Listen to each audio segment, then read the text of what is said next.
नमस्कार, बहुत बहुत स्वागत आपका आदि टीवी पर। मैं हूं आपके साथ पारुल। आज बात करेंगे भिक्षावृत्ति का समाधान क्या। भिखारियों को शहर से हटाने की कोशिशें तो तमाम की जाती हैं, लेकिन कुछ समय तक शहर भिखारियों से मुक्त होकर फिर से भिखारियों से भर जाता है। भिखारियों की समस्या हमारी सामाजिक और सांस्कृतिक प्रगति को अवरुद्ध कर रही है, लेकिन कहीं ना कहीं ये सरकारी नीतियों योजनाओं की विफलता भी है। तमाम प्रयासों के बाद भी समाज के सबसे वंचित तबके का पुनर्वास नहीं हो पा रहा है। भिखारी उन्मूलन की कोशिशें नाकाम साबित हुई हैं। विकलांग, लाचार, वृद्ध लोगों की भिक्षावृत्ति का कारण तो समझ आता है, लेकिन जब स्वस्थ जवान हाथ भीख मांगते नजर आती हूँ तो कई सवाल पैदा होते हैं। आखिर इन लोगों की क्या मजबूरियां हैं? ये क्यों भीख मांग रहे हैं? भीख मांगना कानूनन अपराध है और यह अपराध हर रोज घटित हो रहा है। इस सामाजिक बुराई पर कब लगाम लगेगी, आज इसी मुद्दे पर चर्चा करते हैं। पहले एक रिपोर्ट आपको दिखाते हैं, देखिए।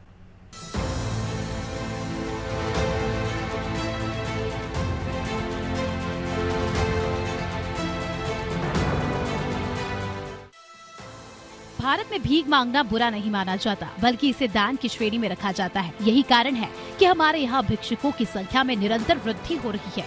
भिक्षुक उस दीनहीन व्यक्ति को कहते हैं जो चलने फिरने, काम करने में अयोग्य होने के कारण अपनी जीविका कमा पाने में असमर्थ होता है और भिक्षा मांगकर अपना पेट पालता है। अंधे, लूले, लंगड़े, कमजोर, लाचार व्यक्ति को देखकर दया आना स्वाभाविक है। मध्य प्रदेश सहित पूरे देश में प्रत्येक स्थान पर भिक्षुक देखे जा सकते हैं। तीर्थ स्थान, धार्मिक स्थल, मंदिर में तो ये बहुत अधिक संख्या में पाए जाते हैं। सड़क, चौराहे, पर्यटन स्थलों और बाजारों में भी भिक्षावृत्ति का साम्राज्य है। आज भिक्षावृत्ति ने एक व्यवसाय का रूप ले लिया है। दया, सहानुभूति जैसी मानवीय भावनाओं का लाभ उठाकर भिक्षावृत्ति का व्यवसाय फल फूल रहा है। गली गली घूमकर, मोहल्लों में जाकर प्रतिदिन भिखारी कुछ पाने की अपेक्षा रखते हैं। जरूरी नहीं कि इन्हें जो दिया जाए उससे वो प्रसन्न हो जाए। आजकल तो भिखारी भिक्षा भी ले लेते हैं और ताना भी मार देते हैं। वस्तुस्थिति ये है कि भिक्षावृत्ति में अब कई प्रकार के भिखारियों ने कदम जमा लिया है। किन्नर भी इसमें हाथ आजमा रहे हैं और याचना से काम न चलने पर धौंस जमाकर और धमकी देकर पैसे ऐंठते देखे गए हैं। इसे देखते हुए मध्य प्रदेश की राजधानी भोपाल को भिखारी मुक्त बनाने के लिए पहली बार मैदान पर सर्वे हो रहा है। इसमें बच्चों से लेकर महिलाओं और पुरुषों तक सभी की एक एक प्रोफाइल बनाई जा रही है। एसडीएम, तहसीलदार और सामाजिक न्याय विभाग मिलकर सर्वे कर रहे हैं। सर्वे के बाद इन लोगों के पुनर्वास पर काम किया जाएगा। भीख मांगने वाले व्यक्तियों को समाज की मुख्य धारा से जोड़ने के लिए सर्वेक्षण, पहचान, मोबिलाइजेशन, पुनर्वास और आजीविका के उपाय किए जाएंगे। बच्चों के स्कूलों में एडमिशन कराए जाएंगे और इसी तरह की पहल पूरे प्रदेश में आवश्यक है।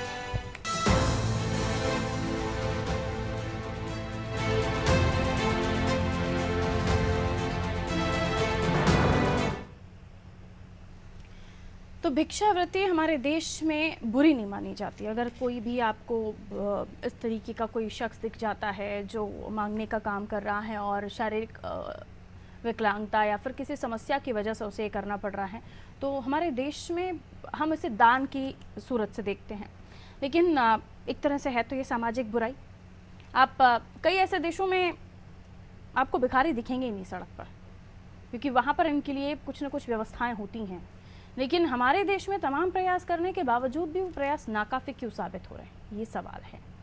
तमाम योजनाएं, तमाम चीज़ें पात्रता की श्रेणी में अगर आप देखें तो क्या ये लोग नहीं हैं उस श्रेणी में? क्या इन्हें वो अधिकार, वो उन योजनाओं का फ़ायदा नहीं मिलना चाहिए? इसलिए क्योंकि इनके पास इतने पैसे भी नहीं हैं कि अगर ये 10 रुपये का फॉर्म भी भर लें, इन्हें कोई 10 रुपये दे भी जाता है तो ये खुश हो जाते हैं कि कम से कम इनका एक टाइम का खाने का इंतज़ाम हो गया।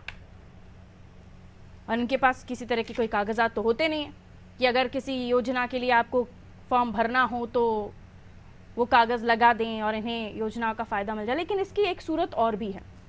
वो सूरत ये है, ये एक किस्म का बिजनेस बन गया है, किस्म का धंधा बन गया है, जैसे पूरा गैंग, पूरा रैकेट कर रहा होता है। कई बार इसे ट्रैप भी किया गया, लेकिन उसके बावजूद भी बहुत ज़्यादा कुछ बदलाव नहीं हुआ।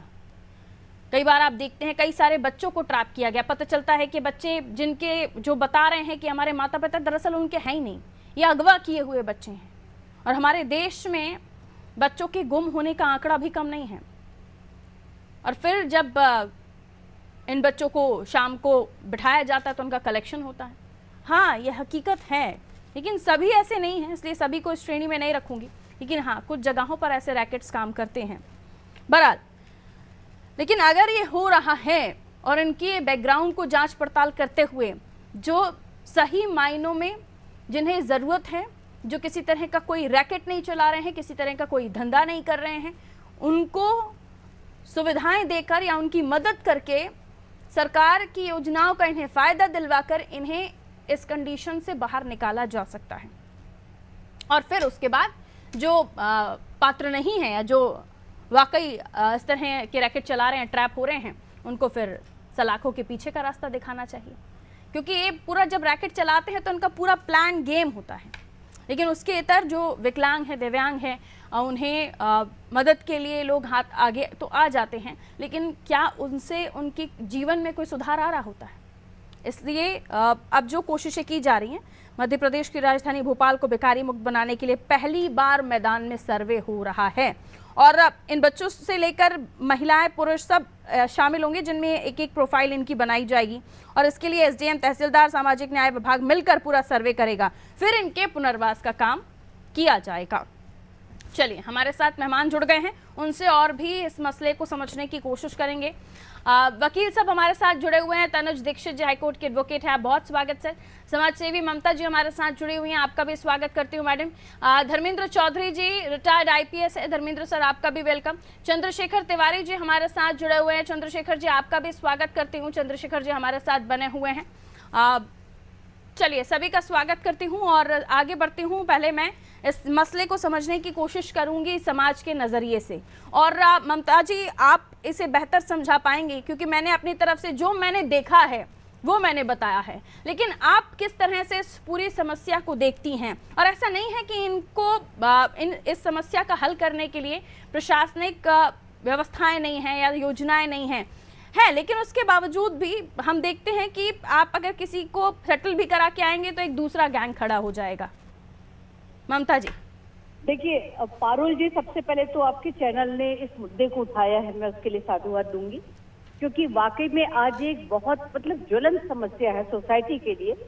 एक तरफ लोगों का नजरिया है कि ये गरीब हैं और दूसरा दान पुण्य देने से हमारे भाग्य कर्म अच्छे होंगे, तो ये सारी वजह से जैसे संक्रांति है, ग्रहण है, आपके और कुछ तीज त्योहार होते हैं तो उसमें भीड़ से लग जाती है कि भिखारियों को दान देने की होड़ हो जाती है, तो इसमें इनका मनोबल बहुत बढ़ता है। दूसरी तरफ अगर देखा जाए तो यही वो लोग हैं जो पूरे सोसाइटी में भीड़ भाड़ वाले इलाके में रेकी करने के लिए अपने छोटे बच्चों का इस्तेमाल करते हैं। इनकी टीम की महिलाएं जो हैं वो बच्चों को लेकर के बहुत एक दयनीय स्थिति में अपने आप को वहां पे प्रस्तुत करती हैं और उसके बाद वो लोगों से उलझ करके या तो उनको दबाव डाल करके उनसे बड़े अमाउंट रकम वसूल लेती है। क्योंकि मैं हमारे छत्तीसगढ़ प्रदेश का पहला भिक्षुक पुनर्वास केंद्र का संचालन कर रही हूँ, जो 2021 से हमारे यहाँ संचालित है समाज कल्याण विभाग के सहयोग से। यहाँ पर अगर हम बात करें तो वाकई में जो दयनीय है उनके प्रतिशत बहुत कम है, जिनके छत नहीं है, जिनके रिश्ते नाते उस लायक नहीं है कि उनको वो अपने साथ रख करके कमा के खिला सके, वो सब रोज हैंड टू माउथ वाले लोग हैं। इनकी परसेंट अगर मैं 100% से बात करूं तो ये 40% है, लेकिन 60% में वो लोग हैं जो अपने अलग अलग त्योहारों पे ज्यादा और जल्दी रकम कमाने के एवज में वो निकलते हैं भीड़, वो गाड़ियों से जाकर के चौक चौराहे, मंदिर, गुरुद्वारे, बस स्टैंड पे उनको ड्रॉप किया जाता है और वहां से फिर वो बड़े तादाद में पैसे शाम तक कलेक्शन करते हैं। जैसे कि मैंने कहा कि पूरा रैकेट काम कर रहा है, लेकिन इसको लेकर जो कोशिशें की जा रही हैं, अब दोबारा से एक सर्वे करने के लिए टीम बनाई जा रही है, वो सर्वे करेगी, ग्राउंड पर जाकर चेक करेगी कौन वाकई जरूरतमंद है, उन्हें योजनाओं का पुनर्वास उनका कराया जाएगा, उन्हें फायदा दिलाया जाएगा। मैं संस्कृति बचाओ मंच से चंद्रशेखर जी भी हमारे साथ जुड़े हुए हैं, उनसे समझ लूं, उसके बाद आप दोनों मेहमानों के पास भी आऊंगी। चंद्रशेखर जी, ये समस्या विकराल रूप लेती हुई चली जा रही है, नो डाउट, और इसको सुधारने के लिए, इसे दुरुस्त करने के लिए बहुत सारे प्रयास हुए, लेकिन हमेशा ही नाकाफी साबित हुए। आप कैसे देखते हैं? क्योंकि आपको तो मैंने खुद भी देखा है कि कई जगहों पर आप लोगों से मुलाकात करते हैं, समाज सेवा में जुटे हुए रहते हैं, अपने मुद्दों को मंचों से उठाते हैं, लेकिन ये समस्या सर, ये शायद आपकी नज़र से चूक गई, मुझे लगता है। नहीं, देखिए, ये समस्या का भी निदान करने का प्रयास तो होता है, लेकिन क्या होता है, कहीं कहीं कानून आड़े आ जाता है जी। और कानून जो है, मैं ये भी कह सकता हूँ कि अब सरकार ने इसमें जो है वो गंभीरता ली है, इस कारण से ये सर्वे और ये सब चीजें हो रही है। जी जी। क्या जो भिक्षावृत्ति करने वाले लोग हैं वो क्या आज ही पैदा हो गए? कितने वर्षों से आप देख रहे हैं, हम तो कई मंदिरों का मतलब संचालक मंडल में, तो मंदिरों के आसपास भी लोग रहते हैं। अगर आप उनसे कह दें कि किसी, मान लीजिए इस मंदिर में कंस्ट्रक्शन चल रहा है या निर्माण कार्य चल रहा है, और उनसे अगर हम ये कह दें कि आप जो है ये भीख मांगने की जगह आप इसमें आपके हाथ पैर सब कुछ अच्छे हैं, आप लेबर का काम कर लीजिए, आपको शाम को 500 रुपए मिलेंगे, तो वो करने के लिए वो राजी नहीं होंगे। इसलिए राजी नहीं होंगे, एक तो उनके ऊपर कमांड है, उस कारण से वो काम नहीं कर सकते। दूसरा, हम उन्हें 400 या 500 रुपए देंगे और भिक्षावृत्ति करके वो जो है वो 1000 और 1500 और 2000 रुपए कमा लेंगे। तो उन लोग, छोटे छोटे बच्चों को आप देखेंगे गोद में, आप लालघाटी चौराहे चले जाएं, रोशनपुरा, जहां जहां ट्रैफिक सिग्नल जहां जहां होते हैं वहां पर आप देखेंगे तो उसके आसपास जो है वो भिक्षावृत्ति करने वाले लोग मिल जाएंगे। इनके पीछे पूरी एक जो है माफियाओं की गैंग चल रही है, और यहाँ तक जो हम बचपन से सुनते आ रहे हैं, और वो बात सत्य भी है, कई बार पकड़ाते भी हैं कि किसी भी जो, मान लीजिए कहीं से कोई लावारिस बच्चा अगर कहीं ट्रेन में जा रहा है या जा रहा है तो उसको पकड़ के और ये लोग अगवा कर लेते हैं, उसके साथ इस प्रकार का कृत्य कर देते हैं कि वो भिक्षावृत्ति के सिवा के लायक ही बच पाता है, बाकी कुछ करता नहीं है। लेकिन इसमें शासन प्रशासन के अधिकारियों को पूर्ण रूप से जिम्मेदारी का निर्वहन करते हुए इस कार्य से मुक्ति दिलानी पड़ेगी। दान धर्म करना अलग बात है। आपने देखा होगा हम कई जो है घरों से ठंड के समय में गर्म कपड़े जो पुराने रहते हैं, जो छोटे बड़े हो जाते हैं, वही मैं आ रही थी कि आपको अगर दान करना भी है तो आप कुछ खाने का इंतजाम कर दीजिए किसी के लिए। हम लोग एकत्रित करके और स्लम बस्तियों में बांटते हैं जी जी। नए कपड़े, और शर्त रहती है कि धो के और प्रेस करके आपको देना है, तो क्या वो भी एक काम है। लेकिन भिक्षावृत्ति करने वाले लोगों में जो जिनाइन है, जिनको सही में आवश्यकता है, जिनके घर सही में खाने के दाने के थोड़ा सा और परेशानी उठाते हुए, अगर आपके हृदय में दया पनप रही है और आप चाहते हैं किसी की मदद करना, तो उसकी जरूरत का सामान उसे दे दीजिए, बिल्कुल बिल्कुल, उसको खाना खिला दीजिए कि भाई आप उसको कोरोना काल में भी हम लोगों ने भोजन वितरण किया, सामग्री का वितरण किया, तो ये सब चीजें करके आप उसकी मदद कर सकते हैं। समाज को भी इस मामले में इस समस्या से लेकर जागरूक होना होगा। अगर इसका तोड़ सिर्फ प्रशासन के पास नहीं है, क्योंकि जैसे कि आपने कहा कि मिलता रहेगा तो गैंग चलता रहेगा। आवश्यकता की वस्तु है वो आप दीजिए ना। अगर उनको आप, अच्छा ये भी आप देखेंगे, अगर उनसे कहेंगे कि ये समोसा खा लीजिए, तो वो समोसा नहीं खाएंगे, अभी खाया है मैंने, पेट भरा हुआ है, चाय नहीं पियेंगे। उनको सिर्फ पैसे से मतलब है, पैसा चाहिए, क्योंकि शाम को जो माफिया लोग हैं वो कलेक्शन करने निकलते हैं। हकीकत है। धर्मेंद्र जी हमारे साथ जुड़े हुए, रिटायर्ड IPS हैं आप। धर्मेंद्र जी, इसको लेकर एक टीम बनाई जा रही है और सर्वे किया जाएगा, जिसके बाद पुनर्वास करने की कोशिश की जाएगी, तमाम कोशिशें होंगी। क्या सर ये ग्राउंड लेवल पर अगर हम देखें तो ये समस्या इससे हल हो जाएगी सर? नमस्कार पारुल जी, पहले तो ये सब्जेक्ट उठाने के लिए आपको और आपके चैनल को बहुत बधाई। ये एक सामाजिक समस्या है, जैसा कि अभी पूर्व वक्ताओं ने बताया। जी जी। इसको सिर्फ शासन अकेले अपने लेवल पे हैंडल नहीं कर सकता, क्योंकि जब भी कानून की बात आती है और अगर सुधार गृहों में अगर इस तरह के लोगों को ले जाया जाता है तो कितने समय के लिए रख पाएंगे, और संख्या इतनी ज्यादा रहती है कि उसको रखना भी संभव नहीं है। तो सामाजिक न्याय विभाग के पास जो NGO रजिस्टर्ड है उनकी संख्या भी बहुत कम है। जो लोग आदतन भिक्षावृत्ति पे ही आश्रित हैं, उन लोगों को सुधार के लिए निरंतर प्रयास की आवश्यकता है, और उसके लिए समाज को आगे आना पड़ेगा, सिर्फ शासन पे नहीं छोड़ सकते। जब भी प्रशासन, नगर निगम हो या सामाजिक सुरक्षा विभाग हो या अन्य संस्थाएं हो, पुलिस हो, ये लोग जब प्रयास करते हैं तो बहुत आसान है सोशल मीडिया पे उसको फोटो खींच के भेजना कि इस तरह से सख्ती करके ले जाया जा रहा है। ये आपने अच्छा पॉइंट याद दिलाया, जिनको रोकते हैं या जिनको ले जाने की कोशिश करते हैं, वो लोग नाटक करते हैं, जमीन पर लेट जाते हैं और काफी जद्दोजहद के बाद ही उनको हटा पाते हैं। तो ऐसे समय में समाज को नजरिया बदलना पड़ेगा, मीडिया को नजरिया बदलना पड़ेगा। जो आसतन लोग हैं, जो मजबूरी में कर रहे हैं, उन्हें सुधार के लिए ले जाया जाना उचित है, पर जो आदतन है इस तरह के लोग, उन पर सख्ती से भी कार्रवाई की आवश्यकता है। जहाँ तक माननीय उच्च न्यायालय और कई उच्च न्यायालयों ने समय समय पर इस भिक्षावृत्ति को अपराध नहीं माना, क्योंकि ये मानव के जीवन से और मौलिक अधिकारों से जुड़ा हुआ है। लेकिन सर अगर ये क्राइम है तो अब तक सिस्टम की तरफ से या प्रशासन की तरफ से इस पर कोई बड़ी कार्रवाई होते हुए हमने नहीं देखी बड़ी सर। कार्रवाई इसीलिए कि सिर्फ सामाजिक सुरक्षा विभाग, मैंने जो बताया कि वो उसको दायित्व देने से काम नहीं चलेगा। अन्य संस्थाओं को, अन्य लोगों को आना पड़ेगा। कितने आश्रय स्थल या सुधार गृह हैं जिनमें हम इन लोगों को रख पाएंगे।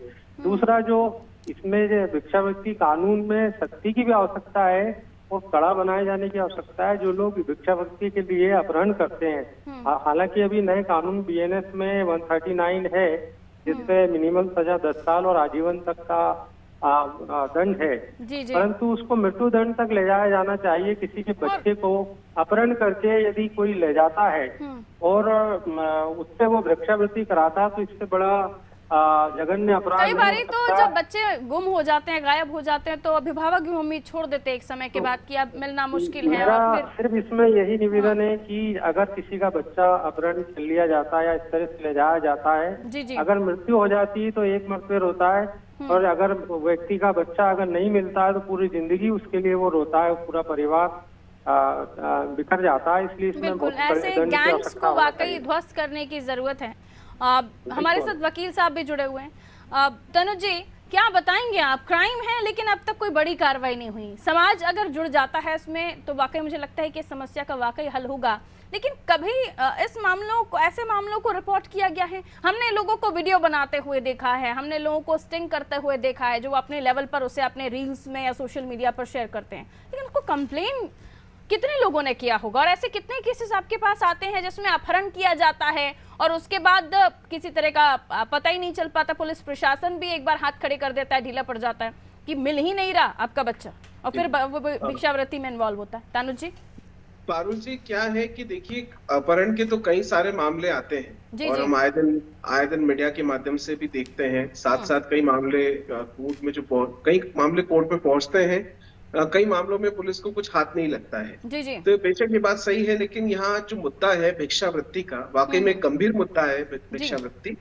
और इसके लिए देखिए, सन 1959 में भिक्षावृत्ति रोकथाम अधिनियम का निर्माण किया गया था, कानून बनाया गया था। इसके अंतर्गत भी सजाओं के अलग अलग विभिन्न प्रावधान इसके अंदर थे। इसके बाद में abolition of begging for begging rehabilitation for beggars 2018 में भी कानून इसके ऊपर बना है। इसके बाद में हम अच्छी अगर पहल सरकार की तरफ से देखें तो सन 2021 में सरकार ने एक स्माइल योजना, support for marginalised for livelihood and enterprises, ये एक योजना है जिसका पायलट प्रोजेक्ट में सरकार ने शुरुआत में देश के 7 महत्वपूर्ण शहर, जिसमें एक इंदौर शहर भी है, ऐसे प्रोजेक्ट जिसके अंदर इन्हें पुनर्वास की योजना भिक्षावृत्ति वालों के लिए रखी है। सरकार का एक महत्वपूर्ण पहल है। और देखिए, अभी देश में ये कानून तो है ही, साथ में बॉम्बे में भी एक भिक्षावृत्ति रोकथाम अधिनियम बना हुआ है। तो कई तरह के कानून हमारे देश में बने हुए हैं, वर्षों से बने हुए हैं। इसके बावजूद जब हम देखते हैं सुप्रीम कोर्ट के अंदर कई बार राज्य सरकार तक इन कानूनों की सजा को मतलब इस तरीके से दलील करती है कि इसको सजा मतलब इसको अपराध के रूप में ना माना जाए भिक्षावृत्ति को। तो देखिए, इस दलील के हिसाब से सरकार भी अब एक अच्छी पहल को शुरू करके और जो भिक्षावृत्ति कर रहे हैं ऐसे लोगों के लिए पुनर्वास की योजनाएं और इनके लिए अलग से एक फंड और इस तरह की काम अब देखिए शुरू कर दिया सरकार ने। तो मुझे निश्चित रूप से लगता है कि सरकार की एक अच्छी पहल शायद आने वाले समय में समाज में सुधार लाएगी, और जो भिक्षावृत्तियों में लिप्त जो भी लोग हैं, जब अगर उन्हें सुविधाएं प्राप्त होगी सरकार के कानून के तहत, योजनाओं के तहत उनको अगर सुविधाएं मिलेगी और सारी चीजें अगर उन तक पहुंचेगी, तो निश्चित रूप से काफी हद तक इसमें कमी आएगी। अभी हम अगर बात करें तो इस देश में पश्चिम बंगाल, अगर हम बात करें तो इस देश में पश्चिम बंगाल जो है भिक्षावृत्ति के मामले में देश में नंबर 1 है। सबसे ज्यादा भिक्षुक जो है पश्चिम बंगाल में है। उसी क्रम में अगर देखें तो दूसरे नंबर पे उत्तर प्रदेश और फिर बिहार आता है। वहीं अगर हम सबसे कम भिक्षावृत्ति वाले प्रदेश की बात करें तो लक्षद्वीप एक ऐसा प्रदेश है जहां पर सबसे कम मात्र 2 ही आबादी भिक्षुक के है। लिहाज से भी मुझे लगता है कम है वहां पे। जी, लेकिन ये एक सर्वे हुआ था सन 2011 में, उसके ऊपर आधारित है। और निश्चित रूप से मुझे लगता है सरकार की ये सर्वे और ये योजनाएं और ये जो कानून है, ये सब मिलके, साथ ही साथ समाज की जो संस्थाएं हैं, समाज सेवी हैं, कई एनजीओज हैं, ये सब मिलके अगर अगर एक अच्छा काम करेंगे, क्रम में अच्छा काम करेंगे, तो निश्चित रूप से भिक्षावृत्ति में भी बहुत हद तक कमी पाई जाएगी। और जो अभी सरकार ने एक अभी सबके पोर्टफोलियो, यही चर्चा हो रही है कि एक बार आप कुछ लोगों की मदद करके उनका पुनर्वास करा सकते हैं, एक सर्वे करके सही मायनों में किन्हें जरूरत है या कौन वाकई गैंग चला रहा है, रैकेट चला रहा है, आप कुछ को पुनर्वास करेंगे, दूसरी जगह शिफ्ट करेंगे, एक दूसरा गैंग तैयार हो जाएगा। तो जब तक किसी तरह का कोई ठोस कदम नहीं उठाया जाएगा, क्योंकि आप इनमें कंपेयर भी नहीं कर सकते ना कि वाकई कोई गैंग के लोग काम कर रहे हैं या वाकई कोई जरूरतमंद है, इसका क्या कीजिएगा सर? देखिए पारुल जी, क्या है, कई जगह पे हम देखते हैं कि ये गैंग के रूप में कार्यरत होता है, या कहीं पर कुछ लोग अपनी मर्जी से भी इस कार्य में लिप्त होते हैं।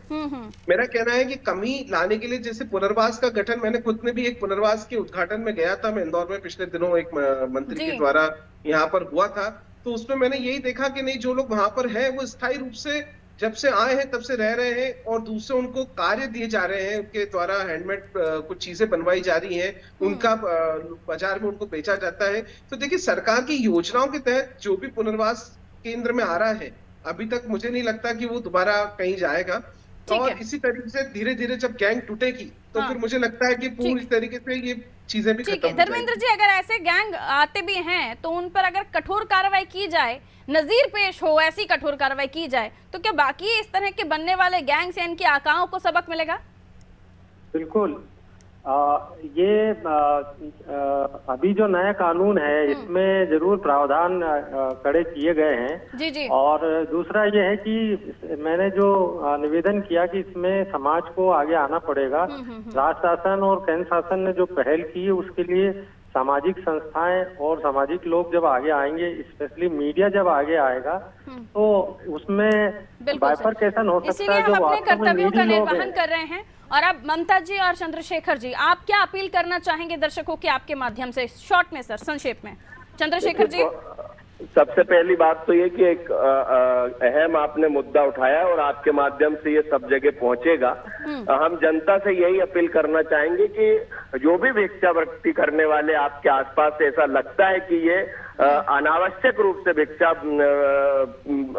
वृत्ति का कार्य कर रहे हैं, उनकी सूचना शासन प्रशासन को दे, उनके ऊपर ध्यान दे कि ये वाकई में भिक्षावृत्ति लायक है, इनको आवश्यकता है या नहीं है, और अन्य उनको भिक्षावृत्ति ना देकर अगर वो जरूरतमंद है तो उनको सामग्री प्रोवाइड करें, जिससे कि ये भिक्षावृत्ति की जो परंपरा है वो बंद हो जाए। जी ममता जी, शॉर्ट में मैडम।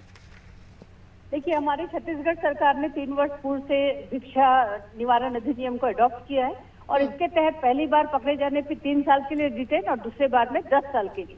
तो इस 3 साल में उनको सुधार गृह सौटक पुनर्वास केंद्र में रख करके प्रशिक्षण भी दिया जा रहा है, और जिनके घर वाले ले जाना चाहते हैं, दोबारा नहीं था वो भिक्षावृत्ति करते पाए जाएंगे, उसके लिए एफिडेविट के साथ विभाग के मुक्ति आदेश पे छोड़ा जाता है। अब रही बात यहाँ पे कि इनके कौशल उन्नयन के लिए हमने काफी कुछ किया हुआ है, जिसमें इनको ट्रेनिंग प्रशिक्षण दिया जा रहा है। और कुछ जो हमारे हितग्राही ऐसे हैं कि फैमिली बहुत कमजोर है, वो कुछ काम चाहते हैं, तो हम उन्हें कहीं ना कहीं प्राइवेट संस्था में भी नियोजित कर रहे हैं। अच्छी बात है, और मेरी तरफ से भी आप लोगों को शुभकामनाएं। आप अगर इस मिशन में हम सभी मिलकर अगर काम करेंगे तो इस चीज को, इस समस्या को, इस परेशानी को, न केवल उन लोगों को सही रास्ता दिखा पाएंगे, हुनर दे पाएंगे, जैसे कि आपने कहा कि अलग अलग तरीके से उनके कौशल उन्नयन पर काम किया जा रहा है, और बल्कि वो कोई क्यों चाहेगा भीख मांगना, कोई क्यों भिक्षावृत्ति में जाना चाहेगा? कहीं ना कहीं मजबूरी होती है, और कहीं ना कहीं उनकी इसलिए मजबूरी होती है क्योंकि उनके आका बैठे होते हैं, उन पर दबाव डालने वाला कोई बैठा होता है, उन्हें अगवा जिसने किया हुआ है वो बैठा होता है। बहुत सारी चीज़ें हैं, लेकिन इसके लिए कंप्लेंट्स भी आप रजिस्टर कर सकते हैं अगर आप देखते हैं तो। बहुत बहुत शुक्रिया आप सभी का हमारे साथ जुड़ने के लिए। तो एक बहुत ही अहम मसला जिस पर हम चर्चा कर रहे थे, एक बहुत जल्दी से एक वाक्य बताती हूँ आपको। एक समय पर मैंने अपनी आंखों से ये चीज़ें देखी हैं, शायद आपने भी कई बार ऐसे नोटिस किया हो, जब आप कहीं राह चलते हुए जा रहे हैं और एक शख्स बहुत ही खुशी में दान कर देता है 500 रुपये का नोट या 1000 रुपये का नोट, तो सामने से जो भिक्षावृत्ति करने वाली महिला है उसका जवाब सुनेंगे आप तो आपको भी लगेगा, देखा आप जैसे 2-3 लोग और मिल जाए ना तो उसकी महीने की किश्त 2-3 दिनों में निकल जाएगी। पूछा काय की? बोले फ्लैट की। तो इनका बिजनेस भी होता है, सालों से चला रहा, पीढ़ियों दर पीढ़ियाँ चला आ रहा बिजनेस होता है, और इसलिए ये काम इनकी आड़ में कुछ लोग ऐसे भी होते हैं जो बच्चों को अगवा करवा रहे होते हैं। तो इसके पुनर्वास के लिए ऐसी समस्या समाज में ना उत्पन्न हो, लोगों को अच्छी लाइफ मिले, फिर चाहे वो भिक्षावृत्ति करने वाले लोग हों उन्हें भी एक अच्छा जीवन मिल सके, इसके लिए सरकार अपने स्तर पर प्रयास कर रही है और तारीफ भी करनी चाहिए, लेकिन जब ये जमीन पर काम करती हुई दिखे। रखिए अपना ख्याल, दीजिए मुझे इजाजत। मदद किसी की करें, पैसों से ना कीजिए, उसकी जरूरत को पूरा कर दीजिए। रखिए अपना ख्याल, दीजिए इजाजत। नमस्कार।